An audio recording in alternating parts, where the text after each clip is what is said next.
Guys, today we start chapter 6 मेरी बीमारी श्यामा ने ली। अगर आपने चैप्टर 5 नहीं देखा हो तो लिंक डिस्क्रिप्शन में डाल दूंगी, जाके देख लेना। ये लिखा है हरिवंश राय बच्चन ने। चालू करते हैं चैप्टर। मैं अपनी बीमारी को दुलराने वालों में न था। सच कहूँ तो मैं अपनी बीमारियों के प्रति प्राय निर्भय था। वो बोलते हैं कि मैं दुलराने वाले में नहीं था। मैं बीमारी में एकदम नॉर्मल काम करते थे। वो चुनौती नहीं देते थे कि अपनी बीमारी को, और वो अपने पर निर्भय थे। वो किसी और को नहीं बताते थे। शायद मैंने गांधी जी के ही लेख में कहीं पढ़ा था कि बीमार होना अपराध है। वो बोल रहे हैं कि मैंने गांधी जी के लेख में कहीं पढ़ा है कि बीमार होना अपराध है। हमें जो शरीर दिया गया है उसे हम स्वस्थ न रखें, हम अपराधी तो हैं ही। वो बोल रहे हैं जो हमें शरीर दिया गया, अगर हम उसे स्वस्थ न रखें तो हम अपराधी तो हैं ही। मैं इस तर्क को कुछ और आगे ले गया था। बोलते हैं कि ये जो लेख है मैं उसे और आगे ले गया। अपराधी को दंड देना चाहिए। वो बोलते हैं कि अपराधी को दंड देना चाहिए। मुझे जब कभी छोटी मोटी बीमारी होती, जुकाम, बुखार, खांसी, सिर दर्द, तो मैं खाट पर न लेता। वो बोलते कि जब मेरे को छोटी मोटी बीमारी होती तो मैं खाट पे नहीं लेता और भी अपने से काम लेता। बोलते कि मैं अपने से काम लेता। मुझे भरे बुट बुखार में अपनी रात की ट्यूशन पर जाने की याद है। बोलते कि जब मुझे तेज़ बुखार होता था तो मैं रात को ट्यूशन जाने की याद है मुझे।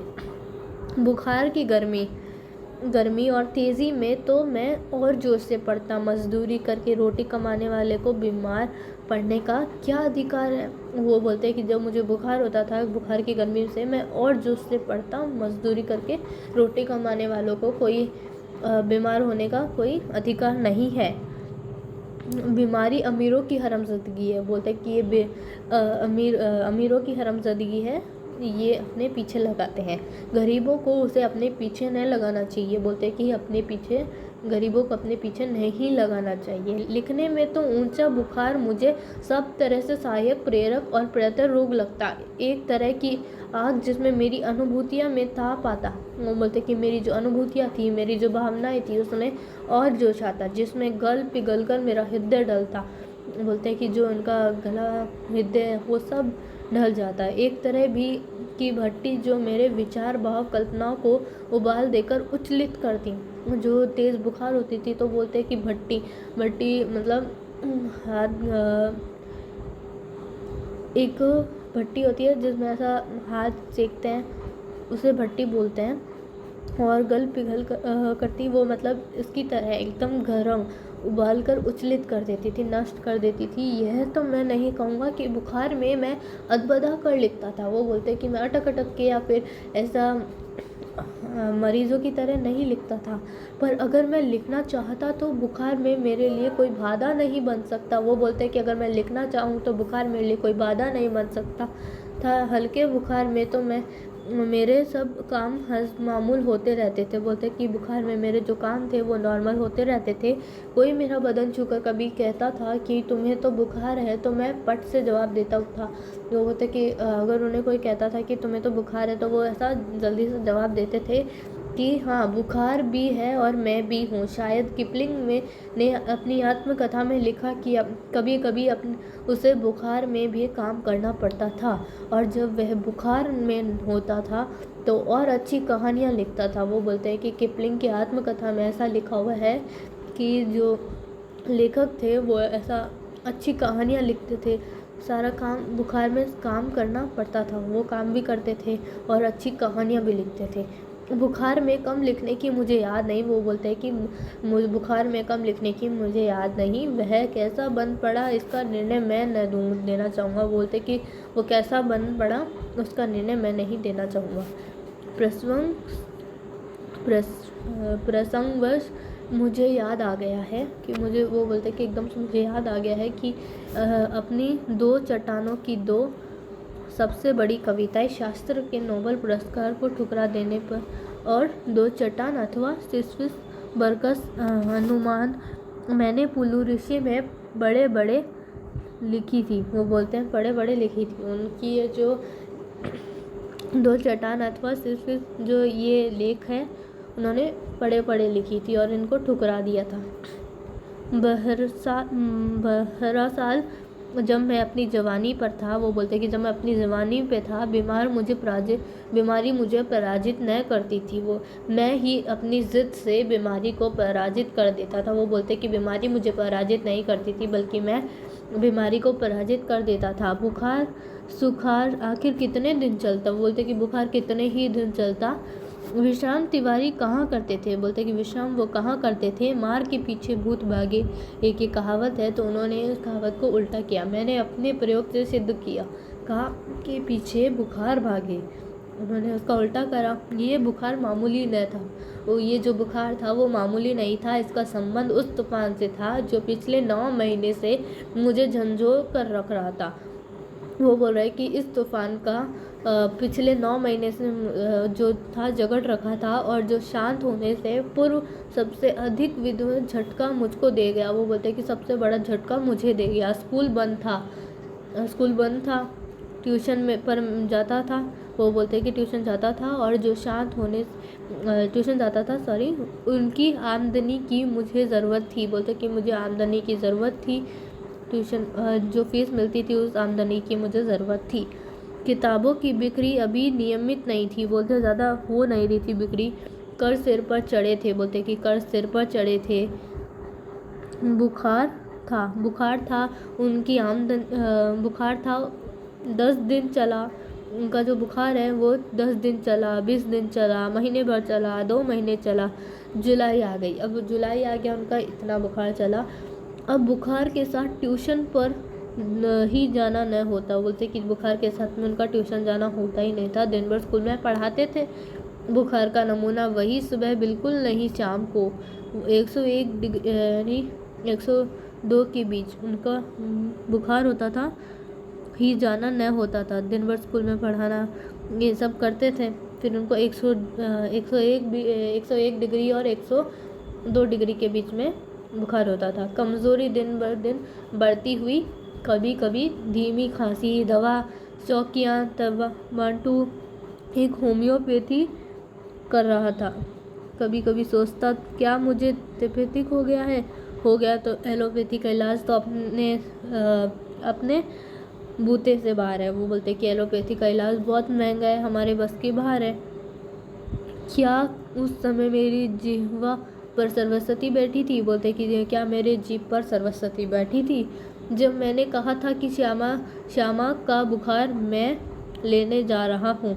बैठी हो तो कितना अच्छा है। वो बोलते कि श्यामा की बीमारी मैं लेने जा रहा हूँ, तो क्या वो बैठी थी तो कितना अच्छा होता। क्या मैं बीमार हूँ? वो बोलते क्या मैं बीमार हूँ, इसलिए श्यामा स्वस्थ है। बोलते क्या इसलिए श्यामा स्वस्थ है जिसने पिछले 6 वर्षों से इन महीनों में ज्वर मुक्ति नहीं जानी है। पर श्यामा को मेरी बीमारी भीतर ही भीतर खाई जा रही थी। जो उनकी बीमारी थी वो श्यामा को भीतर ही भीतर खाई जा रही थी। उसने अपने इच्छा बल से जैसे अपने को स्वस्थ कर लिया था कि वह भी कहीं मेरी चिंता न बन जाए। वो बोलते कि उन्होंने अपने आप को स्वस्थ कर लिया, कहीं वह उनकी चिंता न बन जाए। उनके अंतरिक्त मेरी बीमारी का शायद किसी को पता भी न था, क्योंकि सारे काम तो मैं सामान्य रूप से किए ही जाता था। गर्मी में तो मैं सभी थोड़े बहुत दुबले हो जाते हैं। वो बोलते कि मैं सारे काम सामान्य रूप से करता था वैसे तो, और गर्मी में लोग दुबले पतले हो जाते हैं। एक दिन उसने मुझसे कहा कि मैं डॉक्टर BK मुखर्जी से अपनी परीक्षा करवाऊँ। बोलते कि अपना टेस्ट करवाओ। मैंने टाल मटोल की तो उसने ब्रह्मास्त्र छोड़ दिया। मैं जब तक अपने को डॉक्टर को न दिखाऊं वह खाना नहीं खाएगी। वो बोलते कि उन्होंने ऐसा वो कहा कि वादा किया कि मैं अगर आप नहीं दिखाओगे तो मैं खाना नहीं खाऊंगी। ब्रह्मास्त्र तो मानना ही था।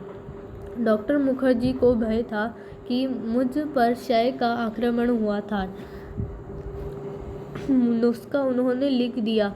बोलते कि दवाई जो था, नुस्खा जो था वो लिख दिया, और कुछ दिन चिंता मुक्त होकर पूरी तरह आराम करने को कहा। बोलते कि चिंता फ्री होकर आराम करने के लिए कहा। नुस्खा मुझे मौत का परवाना लग रहा था। बोलते मौत जैसा लग रहा था। क्या मेरी विदा का समय आ गया? वो बोलते क्या मेरा जाने का समय आ गया? क्या इतने ही दिनों के लिए आया था? बोलते क्या मैं इतने ही दिनों के लिए आया था, इतना ही गुनगुनाने के लिए आया था, केवल इतना श्रम संघर्ष करने, इतने दुख संकट उठाने? स्वागत के ही साथ विदा की होती देखी तैयारी बंद लगी होने गुलते ही मेरी जीवन मधुशाला, क्या बोलते कि मेरी मधुशाला बंद हो जाएगी? क्या मैंने अपनी भविष्यवाणी सव्य कर दी? बोलते कि जो भविष्यवाणी मैंने खुद ने कर दी। सबसे ममवेदी प्रश्न लगी होने प्रश्न था, क्या श्यामा के भाग्य में वेद है भी लिखा था? वो बोलते कि श्यामा के भाग्य में विधवा होना लिखा है। मरने से मुझे डर नहीं लगता था। वो बोलते कि मरने से मुझे डर नहीं लगता था, वह मुझे कठिन भी नहीं लगा। वो बोलते कि वो मुझे कठिन भी नहीं लगा। कठिन लगा मरने से पहले जीना। वो बोलते कि कठिन लगा तो मरने से पहले जीना। पूरे आराम के अर्थ होंगे ट्यूशन छोड़ दूँ। बोलते कि ट्यूशन छोड़ दूँ, छुट्टी ले लूँ, ज़्यादा ले लूँ तो बगैर तनख्वाह के लेने को तैयार हूँ। वो बोलता है बगैर तनख्वाह के लेना तैयार हूँ। बोलता है कि बिना तनख्वाह के छुट्टी ले लूँ। फिर घर का खर्च कैसे चलेगा? वो बोलते हैं कि घर का खर्च कैसे चलेगा? सालिग्राम केवल अपनी तनख्वाह के बल पर घर नहीं चला सकते। वो बोलते हैं कि जो सालिग्राम है वो तनख्वाह के बल से, जो उनका जो तनख्वाह है उनके बल से वो घर नहीं चला सकता, क्योंकि उनकी इतनी तनख्वाह नहीं है। उनकी बदली हो सकती है तब वे एक पैसा भी घर भेजने की स्थिति में न हो। बोलते हैं कि वो एक भी पैसा घर भेजने की स्थिति में न हो। महंगी महंगी दवाइयाँ कहाँ से आएगी? वो बोलते हैं कि महंगी महंगी दवाइयाँ कहाँ से आएगी? किताबों से आमदनी अनियमित और अनिश्चित है, कर्ज भी अदा करने को कम नहीं है। बोलते हैं कि किताबों की भी इतनी बिक्री नहीं हो रही है, कर्ज इतना ज़्यादा है, कर्ज भी बहुत ज़्यादा है। श्यामा ने मेरी बीमारी सुनी तो काँप उठी। श्यामा ने जब उनकी ये बीमारी सुनी तो वो काँप उठी, पर तुरंत संभल गई। वो बोलते हैं कि जब ये श्यामा ने सुनी तो वो काँप उठी और तुरंत संभल गई। डर भी हो गई। वो बोलते हैं डर भी गई, पर सहम सी गई थी, जैसे उसने पल भर में अनुभव कर लिया था कि उसका कांपना मैं सहन नहीं कर पाऊंगा। मतलब वो ऐसा समझ गई थी कि वो उनका कांपना सहन नहीं कर पाएंगे। इस खबर से मेरे माता पिता को तो लकवा सा मार गया। वो बोलते कि उनको लकवा सा मार गया। पिताजी धैर्यवान व्यक्ति थे, मतलब धन्यवाद, ऐसा दान करने वाले, इस टाइप के लोगों का अच्छा सोचने वाले व्यक्ति थे। उन्होंने मुझसे कहा घबराओ नहीं, हम घर बेचकर तुम्हारा इलाज करेंगे। वो बोलते कि घबराओ नहीं, हम तुम्हारा घर बेच कर इलाज करवा देंगे। सालिग्राम असमर्था की एक उस्सास लेकर रह गए। मैंने कुछ दिनों के लिए ट्यूशन और स्कूल से छुट्टी ले ली। वो बोलते हैं कि मैंने स्कूल से कुछ दिन के लिए छुट्टी ले ली। किताबों की बिक्री से कुछ रुपए पड़े थे। वो जो किताबों की बिक्री थी वो कुछ रुपए पड़े थे, उनसे दवाई मंगवा ली और चारपाई पर लेट गए। वो चारपाई पर लेट गए। श्यामा की सेवा साकार हो गई। वो जो श्यामा की जो सेवा थी वो सफल हो गई। डॉक्टर ने निश्चित होकर आराम लेने के लिए कहा था। बोलते कि चिंता मुक्त होकर आराम करो। जो बहुत कुछ करने को रहता था, चिंता के लिए समय कहा था, अब तो चिंता ही चिंता करने को थी। बोलते कि अब तो चिंता ही चिंता करने के लिए है। विशेष चिंता भी मुझे सिर पर चढ़े है, कर्ज की है। बोलते कि मुझे और किसी बात की चिंता नहीं है, चिंता है तो कर्ज की।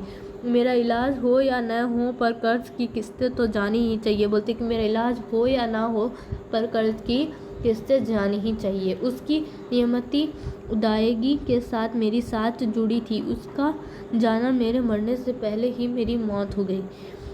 तो वो बोल रहा है कि उनसे जुड़ी है, क्या उनसे पहले ही मेरी मौत होगी। तो गाइस मैं सेकंड पार्ट अपलोड कर दूँगी, कल अपलोड करूँगी। अगर आपको देखना है तो आप देख लेना कल। अभी मैं फर्स्ट पार्ट अपलोड कर रही हूँ। तो बाय बाय गाइस, मिलता है नेक्स्ट वीडियो के लिए।